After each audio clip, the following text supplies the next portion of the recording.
Me, 39 male, and my ex-wife got divorced 2 years ago. We share custody for our 16-year-old daughter, Sarah. I met my girlfriend over a year ago, and we're planning to get married at the end of October. I've been putting money to the side for my daughter to be able to attend college and pursue a career, and I've been saving in my personal account after my ex and I got separated. I've already talked to my daughter about how much I'm struggling with money these days, and I haven't been able to put any money in her college savings because of current circumstances. I sat with her and asked her if I could use her college savings so my girlfriend and I can get married and sort things out, and that I will pay everything back once I start going back to work. She refused, and tried to blame my girlfriend and say that it must have been her idea, and that she hates her for ruining her life already. I assured her that was not the case, but she just yelled in my face saying that I'm clearly choosing my future wife over her future. She refused to talk about it when I let her cool down so we could talk again, and has been telling her mother everything that's been happening. My girlfriend called me and she was crying, saying my ex-wife got her number and berated her for trying to take my daughter's college money and ruin her future, and told her to stay away. I was pissed, so I called my ex-wife to have a conversation with her, and she lashed out at me saying that what I'm doing is wrong. She even demanded that I don't touch my daughter's college money, seeing how upset my daughter was, but I told her she had no say in the matter, since I will be returning the money. But she then told my family, and they're all against me because they refused the idea of me getting married again in the first place. My daughter won't come out of her room, and says she wishes she could move out before the wedding, which was hurtful to hear. Some info to add. My girlfriend is contributing in the wedding. Her mother wants a wedding so she can invite her family, and keeps making demands knowing that I have financial struggles. I told my daughter that I will be paying everything back once things are sorted, especially the wedding, that my girlfriend's mom makes it seem impossible with her demands. My girlfriend is 32 years old. She has a job, but won't stand up to her mother and her controlling behavior. How are you planning to pay back 16 years worth of savings in the 2 years before she starts college? Why don't you postpone the wedding until you can afford it, or plan a wedding that you can afford within your current budget? You're the a-hole for taking money that has been promised to your daughter. Wow, you're the a-hole. Why can't you and your girlfriend wait and save for a wedding, instead of stealing money from your daughter? Does your girlfriend have a job? Is she contributing to your wedding at all? And what does your daughter mean your girlfriend ruined her life? Is there any overlap between your relationship with your ex-wife and your current girlfriend? You're the a-hole. If you're so sure you'd be able to pay it back, take a loan out and pay interest like a man. If you're already struggling financially, you sure as hell can't afford a wedding. You haven't been contributing to your daughter's college fund, and she's only a few years away from college. Of course she's concerned about your ability to pay it back, especially because you'll be married at that point, and your new wife will likely be against it, or you will have new kids or other circumstances preventing you from repaying your daughter. My 30 male fiancé, let's call him Wade, fake name, proposed to me, 27 female, 2 years ago using a family heirloom ring from my family. For more detail, it belonged to my maternal grandmother, and when she passed, my mom inherited it. It has always been a fact that she will give it to one of her daughters when we grow up. We also always assume she will give it to my sister Mercy, 28 female. To be clear, it's not a super expensive ring or anything. Mom added a diamond to it, but it cost around the same as the average engagement ring. This might be important to the story. Mercy is my half-sister, same dad, different mums. Her bio mom has never been in the picture, but my mom has always made it clear that we are both her daughters, and she loves us both. She has also always treated Mercy well. Anyway, when my mom gave the ring to my now fiancé to propose to me, I was pleasantly surprised, but also confused. But again, Mom never said who she would give the ring to. Later I talked to Mom about the ring, and found out Mom only gave my fiancé the ring because Mercy didn't think she would ever get married. I talked to Mercy later, and she confirmed this. She felt strongly against marriage, and with good cause, which isn't relevant here. The issue now is that Mercy has been dating this nice guy. Let's call him Jake, 35 male. He is sweet, treats her like a queen, and has a cute son. He has been putting it out there that he intends to propose, and even asked for her parents' blessing. Now Mercy wants the ring back. My fiancé and I didn't have any problem giving it back right after our engagement, and finding another one, but it has come to mean so much to us. We have been planning our wedding with my late grandma in mind, and grandma had only one ring, my current engagement ring, and it's like the final touch. Other details include remaking her wedding dress, using one of her necklaces, getting a wedding band that's a perfect match to wear with the engagement ring, etc. I told Mercy this, and she said we can just design a ring that looks the same.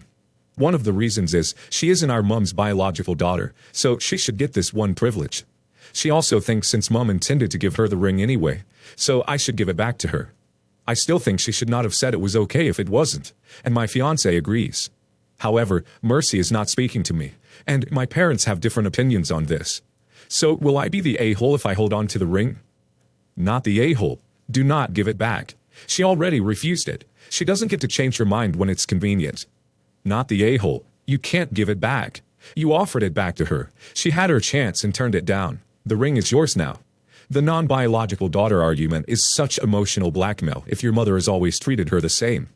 If she wants to go down that route, you could be equally petty and say your grandmother would have wanted you to have the ring, seeing as Mercy isn't her biological granddaughter.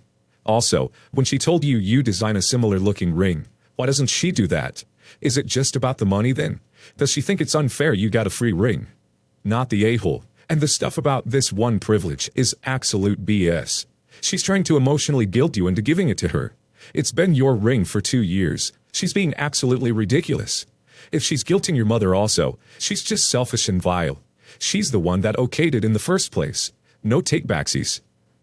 Haha. I have a classic 1997 Saab 900 that I bought nearly new when I was 25. I drove the car for 12 to 14 years and kept it well maintained. In 2012-ish, I sold it to my brother-in-law who was down on his luck for $500 when the car was worth $2,500. I always told him when he was done with the car or couldn't afford the repairs, I would take it back. In 2019, he reached out to say he needed to get rid of the car. At that time, I had no real place to store it, and my kids were not old enough to drive it. So my wife and I got a new title and bought some new parts so my sister-in-law could use the car, as she and her boyfriend were in desperate need of a car. Neither had one, and my sister-in-law currently didn't have a license, as she lost it in a DUI. Over the next few years, the sister-in-law's boyfriend worked on the car, found parts, bought new tires and rims, and otherwise maintained the car. In 2021, he stopped using it, and it was sitting in their driveway. My sister-in-law still without a license. Also, when we let my sister-in-law use the car, we put the title in my mother-in-law's name, as she was going to pay the insurance. Fast forward to 2022. My son is old enough to drive, and recently totaled our 2007 Volvo in a single-car accident. He is okay. My wife and I have private school tuition to pay and college to save for. So we really don't want to spend $5 to $10K to buy my son a new car. So last week we reach out to the sister-in-law and ask her if we can pay her $1,000 to take the car back. The money was a thank you for taking care of the car. She and her boyfriend flipped out and said the car was theirs and it was not for sale. After many nasty texts, all coming from her, we agreed on a price of $1,800. Then the next day she texts me asking for more money for the tires and rims that they put on a year earlier. I told her we had made a deal for $1,800. Am I the a-hole for taking this car back when my sister-in-law, who does not have a license and has not used the car for work, thinks the car is hers? Also, the boyfriend is attached to the car since he did so much work on it. My wife and I probably could find another option, but I have always loved my original Saab, and I'm so excited to restore and let my 17-year-old son use. Thoughts? You're the a-hole. You sold it. The car's not in your name. Why do you think it's still yours? Probably because they wound up coming to an agreement to get the car back. Sister-in-law is definitely the a-hole for trying to go back on the deal to try and get more money. Besides, it's technically not sister-in-law's either. They could probably literally go to mother-in-law and just ask for it back directly from there and not have to pay for crap. Everyone sucks here. It's not your car anymore. You sold it. It's also not your sister-in-law's car. Also, why are you wanting to put your young kid that clearly isn't the best driver in a 25-year-old car, especially one that's less safe than the one they just crashed? Everyone sucks here. 1. You never gave your sister-in-law the car. You lent it to her. She has a DUI and can't drive anyway. 2. Her boyfriend put new rims and tires on the car and maintained it while he drove it. After a while, he stopped driving it and the car just sat. 3. You, your mother-in-law, and your sister-in-law conspired to commit insurance fraud by putting the car in your mother-in-law's name when the intended driver has a DUI. 4. $1,800 is a fair deal, and your sister-in-law was wrong to try and change it. 5. Your son already totaled one car, and you want to put him back behind the wheel of another one? Haha. Before you start judging me, let me explain a bit more in detail. My ex has been in the relationship with his girlfriend for over 10 years. His girlfriend lives with him. My 20-year-old son still goes and visits his dad on a routine basis, which I've always encouraged. Me and my ex get along pretty well to this day. My son has no real relationship with his dad's girlfriend. She has never made an attempt to have any type of relationship with our son. About a year ago, my ex's girlfriend was diagnosed with cancer in the brain. She is the eldest of 3 children. My ex, let's call him Jim, has been taking her to all her doctor appointments and chemo treatments, etc. I've spoken my ex to tell him he can't do it alone. He needs to get help from her family. And his response is, they know, I shouldn't have to tell them. He still works full-time. I saw her January 14th, and she was talking and looked okay. Days after that is when her health declined. She can't feed or bathe herself, nor can she sit, walk, or speak clearly. So Jim has taken it upon himself to take care of her himself, which I understand because he loves her, I know that. So here's my issue, and please let me know if I'm the a-hole. So Jim wants to take care, okay, I get it. But now he depends on our son to help him instead of asking her family. Our son is in his 2nd year of college, so he has to study, go to school, and then expected to help his dad. On Fridays my son doesn't have school. I just found out that Jim leaves him to take care of the girlfriend while he goes to work. Now, my son wants to be there to help his dad, I understand. But I feel his dad is crossing the line by expecting him to help take care of her and leaving him while he goes to work, when he can't even ask her family for help. What kind of family doesn't try and support their dying family member? From what my ex told me, when they first started dating, that she was considered the black sheep of the family. Her brother and sister are married and have kids. She was never married or had any kids. Since they've seen her health decline, the sister and her daughter picked up the Tesla that has been parked in the garage for a year and have taken her Gucci, Louis Vuitton, Chanel, and Fendi purses. They made sure to clear her things out, but not the sister. They haven't hired any health care for the sister, daughter. Her parents are well off, so money is not the issue. What are your thoughts? You're the a-hole, those are my thoughts. Let me explain. There could be many reasons why the family doesn't help. Perhaps she was indeed the black sheep, and they would no contact with her. Maybe she has a bad relationship that you don't know about, because why would you? It's not your business. Your son is 20. He's an adult who can make decisions for himself. He wants to help. You're over here complaining that the family isn't helping her, but her family is. Her family is your ex-husband, and apparently your son also sees her as family whether you want that or not. You're the a-hole. It doesn't sound like you're offering any constructive solutions, just shooting down everything.